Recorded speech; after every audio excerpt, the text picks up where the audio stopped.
नमस्कार मंडळी, स्वागत आहे तुमचं आपल्या या व्हिडिओमध्ये। तर आज आपण बनवणार आहोत चटपटे टेस्टी फ्रेंच फ्राईज। तर अशा प्रकारे आपण घरच्या घरी फ्रेंच फ्राईज बनवू शकतो एकदम कमीत कमी वेळामध्ये। त्यासाठी हा व्हिडिओ पूर्ण पाहायचा आहे आणि चला तर फ्रेंच फ्राईज बनवूयात। तर सर्वात आधी असा आलू घ्यायचे आणि कराकरावरचं कव्हर काढून घ्यायचे।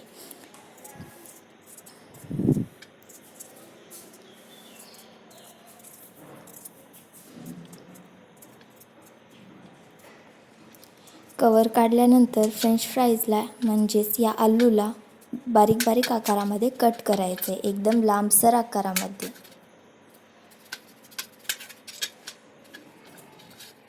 व्हिडिओत दाखवल्याप्रमाणे कट करून घ्यायचे।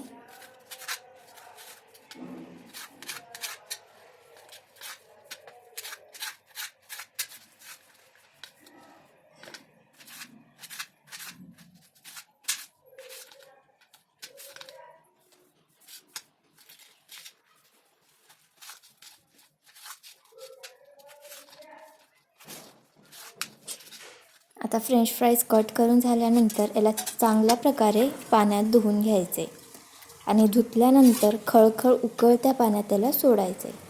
आता मी आधीच उकळतं पाणी गॅसवरती ठेवलेलं होतं। पाणी उकळल्यानंतर त्यामध्ये हे पूर्ण आलूचे पीस सोडायचे आणि त्यामध्ये थोडंसं मीठ ॲड करायचे आणि हे कट केलेलं आलू व्यवस्थितपणे 5 मिनिटासाठीच उकळू द्यायचे आणि त्यानंतर एका प्लेटमध्ये काढून घ्यायचे।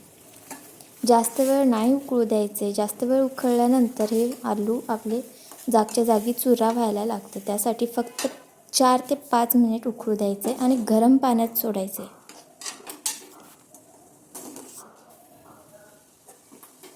आता हे आलू काढल्यानंतर याच कढईतलं पाणी फेकून द्यायचे आणि त्यामध्ये आपल्याला लागेल तसं तेल घालायचे। आता मी माझ्या एकटीसाठी फ्रेंच फ्राईज बनवत होते म्हणून मी थोडं कमी तेल वापरले आणि कढईसुद्धा खूप छोटी आहे।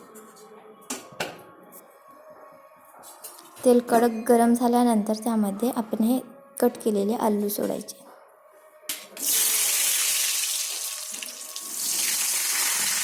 सर्व कट केलेले आलू एकदाच सोडायचे, असं दोन दोन तळून नाही घ्यायचे, एकच सोडायचे। छान तेलामध्ये परतून घ्यायचे।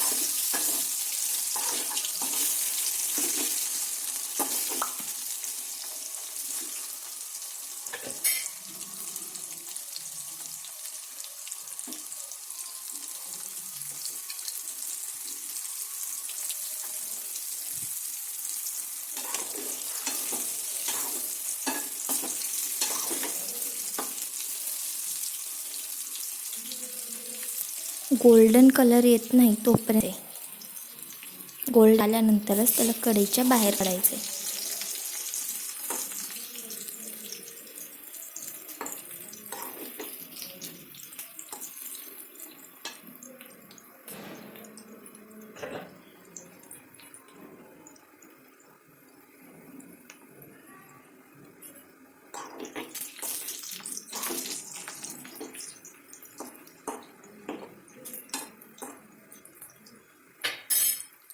सो इथे आपल्या आलूला गोल्डन कलर आलेला आहे। आता याला आपण साईडला काढून घेणार आहोत।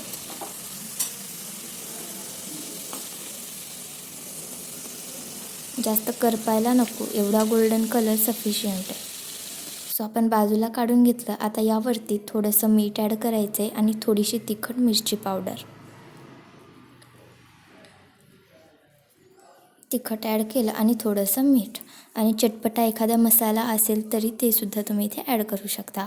आणि अशा प्रकारे आपले टेस्टी फ्रेंच फ्राईज हे तयार झालेले आहेत।